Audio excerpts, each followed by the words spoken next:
Saint Augustine on the Most Holy Trinity, Book 12, Chapter 15 and following.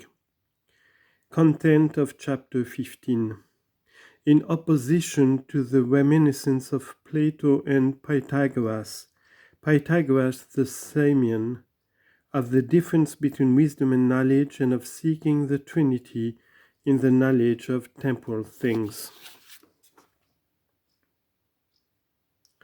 And hence, that noble philosopher Plato endeavored to persuade us that the souls of men lived even before they bear these bodies, and that hence those things which are learnt are rather remembered, as having been known already, than taken into knowledge as things new. For he has told us that a boy, when questioned, "I know not what respecting geometry," replied as if he were perfectly skilled in that branch of learning. For being questioned step by step and skillfully, he saw what was to be seen and said that which he saw. But if this had been a recollecting of things previously known, then certainly everyone, or almost everyone, would not have been able so to answer when questioned. For not everyone was a geometrician in the former life, since geometricians are so few among men that scarcely one can be found anywhere. But we ought rather to believe that the intellectual mind is so formed in its nature as to see those things which by the disposition of the Creator are subjoined to things intelligible in a natural order, by a sort of incorporeal light of an unique kind, as the eye of the flesh sees things adjacent to itself in this bodily light, of which light it is made to be receptive and adapted to it. For none the more does this fleshly eye to distinguish black things from white without a teacher, because it had already known them before it was created in this flesh. Why, lastly, is it possible only in intelligible things that anyone properly questioned should answer according to any branch of learning, although ignorant of it? Why can no one do this with things sensible, except those which he has seen in this his present body, or has believed the information of others who knew them, whether somebody's writings or words? For we must not acquiesce in their story, who assert that the Samian Pythagoras recollected some things of this kind, which he had experienced when he was previously here in another body, and others tell yet of others that they experienced something of the same sort in their minds. But it may be conjectured that these were untrue recollections, such as we commonly experience in sleep, when we fancy we remember, as though we had done or seen it, what we never did or saw at all, and that the minds of these persons, even though awake, were affected in this way at the suggestion of malignant and deceitful spirits, whose care it is to confirm or to sow some false belief concerning the changes of souls in order to deceive men. This, I say, may be conjectured from this, that if they really remembered those things which they had seen here before, while occupying other bodies, the same thing would happen to many, nay, to almost all, since they suppose that as the dead from the living, so without cessation and continually the living are coming into existence from the dead, as sleepers from those that are awake, and those that are awake from them that sleep. If therefore this is the right distinction between wisdom and knowledge, that the intellectual cognizance of eternal things belongs to wisdom, but the rational cognizance of temporal things to knowledge. It is not difficult to judge which is to be preferred or postponed to which. But if we must employ some other distinction by which to know these two apart, which, without doubt, the Apostle teaches us are different, saying, to one is given by the Spirit the word of wisdom, to another the word of knowledge by the same Spirit. Still the difference between those two, which we have laid down, is a most evident one, in that the intellectual cognizance of eternal things is one thing, the rational cognizance of temporal things another, and no one doubts but that the former is to be preferred to the latter. As then we leave behind those things which belong to the outer man, and desire to ascend within from those things which we have in common with beasts, before we come to the cognizance of things intelligible and supreme, which are eternal, the rational cognizance of temporal things presents itself. Let us then find a Trinity in this also, if we can, as we found one in the senses of the body, and in those things which through them entered in the way of images into our soul or spirit, so that, instead of corporeal things which we touch by corporeal sense, placed as they are without us, we might have resemblances of bodies impressed within on the memory from which thought might be formed, while the will as a third united them, just as the sight of the eyes was formed from without, which the will applied to the visible thing in order to produce a vision, and united both, while itself also added itself thereto as a third. But this subject must not be compressed into this book, so that in that which follows, if God help, it may be suitably examined, and the conclusions to which we come may be unfolded.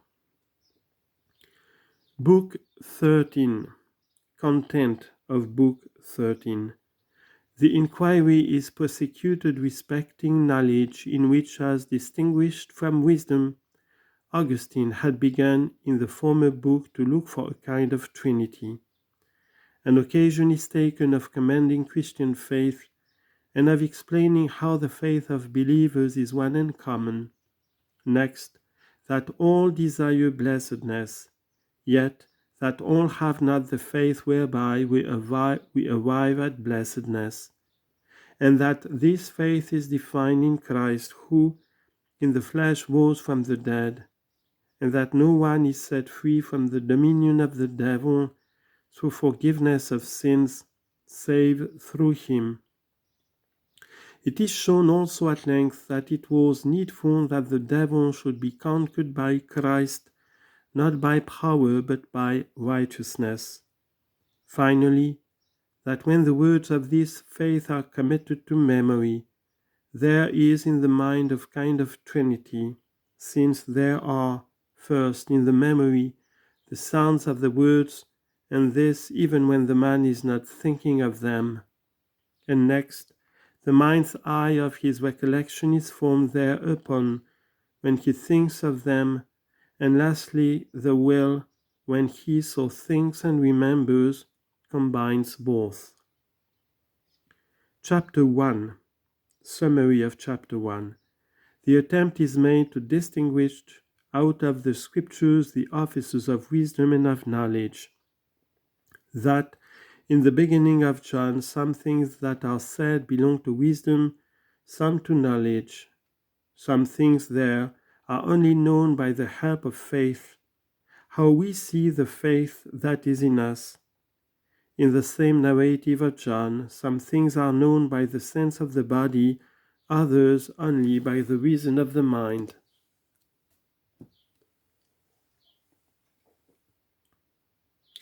In the book before this, Vice, the 12th of this work, we have done enough to distinguish the office of the rational mind in temporal things, wherein not only our knowing but our action is concerned, from the more excellent office of the same mind, which is employed in contemplating eternal things and is limited to knowing alone. But I think it more convenient that I should insert somewhat out of the Holy Scriptures by which the two may more easily be distinguished. John the Evangelist has thus begun his Gospel. In the beginning was the Word, and the Word was with God, and the Word was God. The same was in the beginning with God. All things were made by him, and without was him not anything made that was made. In him was life, and the life was the light of men. And the light shineth in darkness, and the darkness comprehended it not. There was a man sent from God, whose name was John. The same came for a witness, to bear witness to the light, that all men through him might believe. He was not that light, but was sent to bear witness of that light. That was the true light, which lighteth every man that cometh into the world. He was in the world, and the world was made by him, and the world knew him not. He came unto his own, and his own received him not. But as many as received him, to them gave he power to become the sons of God, even to them that believe on his name, which were born not of blood, nor of the will of the flesh, nor of the will of man, but of God. And the Word was made flesh and dwelt among us, and we beheld his glory, the glory as of the only begotten of the Father, full of grace and truth. John 1, 1-14. This entire passage, which I have here taken from the Gospel, contains in its earlier portions what is immutable and eternal, the contemplation of which makes us blessed.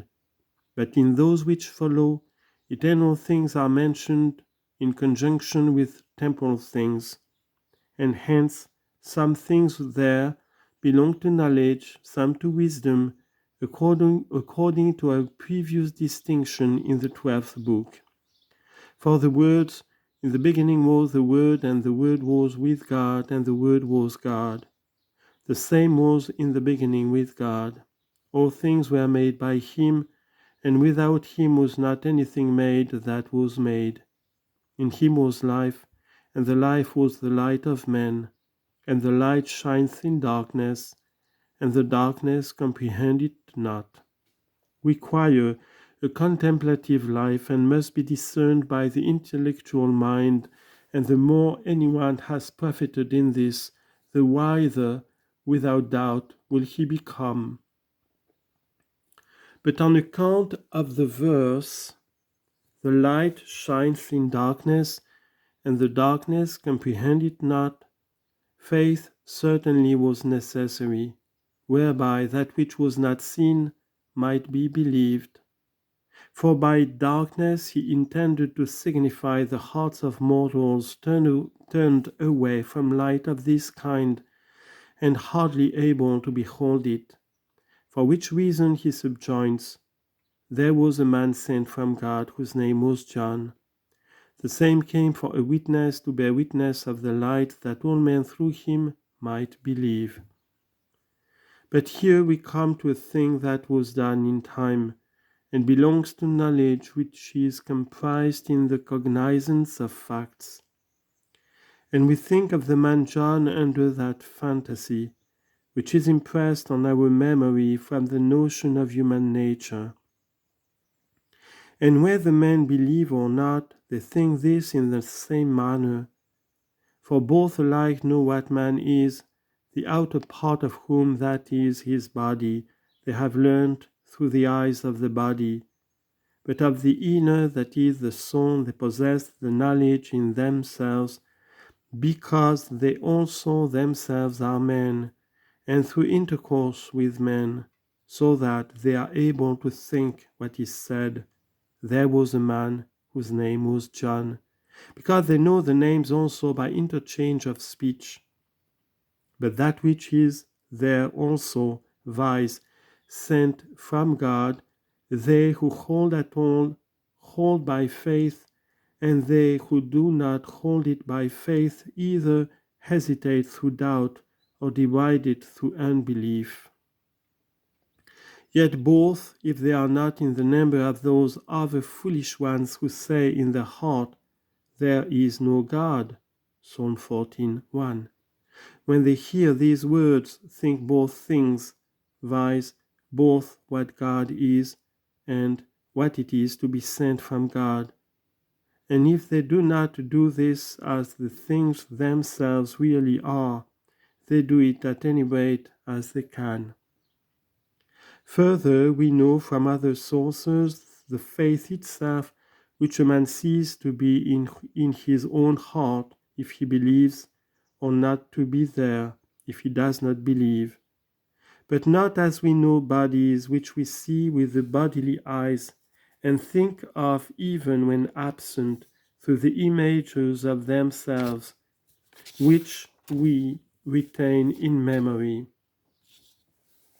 nor yet as those things which we have not seen, and which we frame howsoever we can in thought from those which we have seen, and commit them to memory, that we may recur to them when we will, in order that therein we may similarly by recollection discern them, or rather discern the images of them, of what sort soever these are which we have fixed there, nor again as a living man whose soul we do not indeed see, but conjecture from our own, and from corporeal motions gaze also in thought upon the living man, as we have learned him by sight.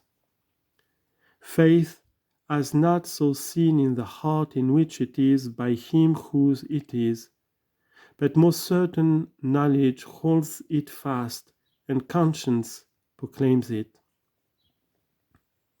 Although, therefore, we are bidden to believe on this account, because we can't see what we are bidden to believe, nevertheless we see faith itself in ourselves when that faith is in us, because faith even in absent things is present, and faith in things which are without us is within, and faith in things which are not seen is itself seen, and itself known the less comes into the hearts of men in time.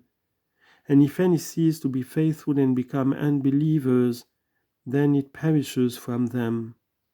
And sometimes faith is accommodated even to falsehoods.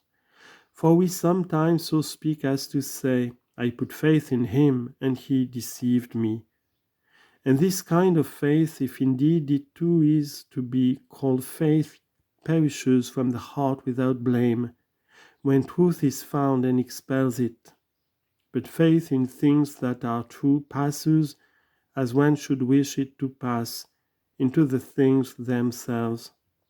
For we must not say that faith perishes when those things which were believed are seen. For it is indeed still to be called faith, when faith, according to the definition in the Epistle to the Hebrews, is the evidence of things not seen. Hebrews 11:1. In the words which follow next, the same came for a witness to bear witness of the light, that all men through him might believe. The action, as we have said, is one done in time. For to bear witness even to that which is eternal, as is that light that is intelligible, is a thing done in time. And for this it was that John came to bear witness, who was not that light, but was sent to bear witness of that light. For he adds, "That was the true light that lighteth every man that cometh into the world. He was in the world, and the world was made by him, and the world knew him not. He He came unto his own, and his own received him not.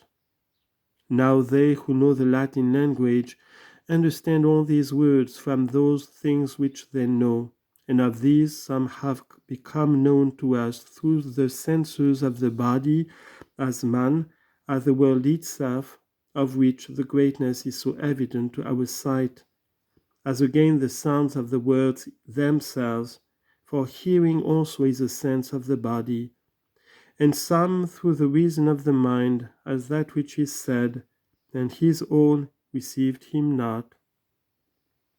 For this means that they did not believe in him, and what belief is we do not know by any sense of the body, but by reason of the mind. We have learned too not the sounds, but the meanings of the words themselves, partly through the sense of the body, partly through the reason of the mind. Nor have we now heard those words for the first time, but they are words we had heard before, and we were retaining in our memory as things known, and we here recognize not only the words themselves, but also what they meant. For when the bisyllabic word mundus is uttered, then something that is certainly corporeal, for it is a sound, has become known through the body, that is, through the ear, but that which it means also has become known through the body, that is, through the eyes of the flesh.